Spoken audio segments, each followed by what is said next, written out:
첫 번째 이슈는 거리로 내몰린 피해자들입니다.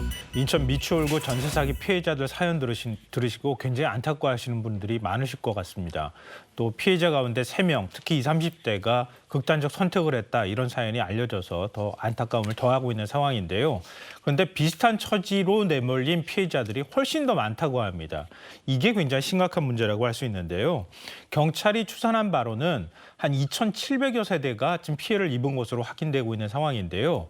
일단 미추홀구 피해자 대책위에 신고된 접수 건수만 가지고 제가 먼저 말씀을 드리면요. 사실은 정확한 피해자 집계도 지금 안 되고 있는 상황이기 때문에 이렇게 말씀드릴 수밖에 없습니다. 그러니까 전체 한 1,780여 세대가 신고를 했다고 하는데요. 이 가운데 1,000세대 넘게, 그러니까 약 60% 정도에서 경매나 공매 절차가 진행 중인 것으로 나타났습니다. 그리고 이미 경매가 절차가 끝난 곳도, 그러니까 낙찰을 받아서 다른 사람이 집주인이 된 곳도 100세대가 넘는다고 하는데요. 이렇게 돼버리면 젊은 세대가 주로 이제 세입자로 살고 있는 상황인데 길거리로 그대로 내쫓길 수밖에 없는 이런 안타까운 사연이 있는 겁니다.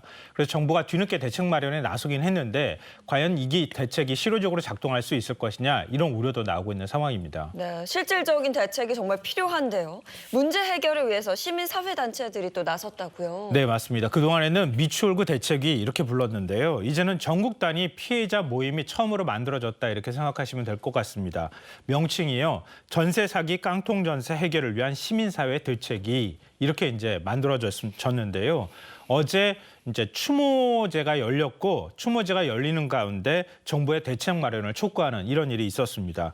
일단 피해자들은요, 당장 경매 절차를 중단하라 이렇게 요구를 하고 있습니다. 왜냐하면 경매가 진행이 되면 지금 살던 집에서 당장 쫓겨나야 되는 상황이 되거든요. 그러니까 경매가 진행되지 않도록 해달라 이런 것과 함께 우선 매수권을 달라 이렇게 얘기를 하고 있습니다.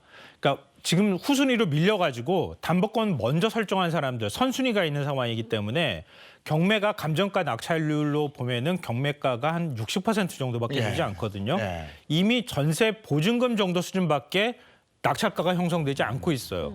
그러면은 다른 선순위가 먼저 돈을 가져가면 돈 한 푼도 못 받는 이런 상황이 되는 겁니다. 그러니까 우선 매수권을 좀 다 줬으면 좋겠다 이렇게 얘기를 하고 있고요.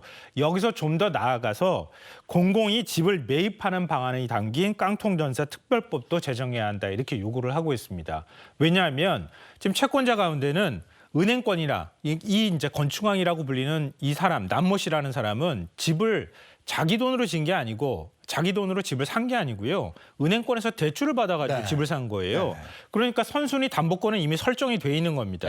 그러니까 이런 상황에서 만약에 정부가 가지고 있는 캔코 같은 자산관리공사가 경매 절차를 중단할 수는 있겠지만 은행권에서 아니 나도 채권을 갖고 있는데 경매 진행해야 돼 이러면 막을 방법이 없다고 하는 거예요.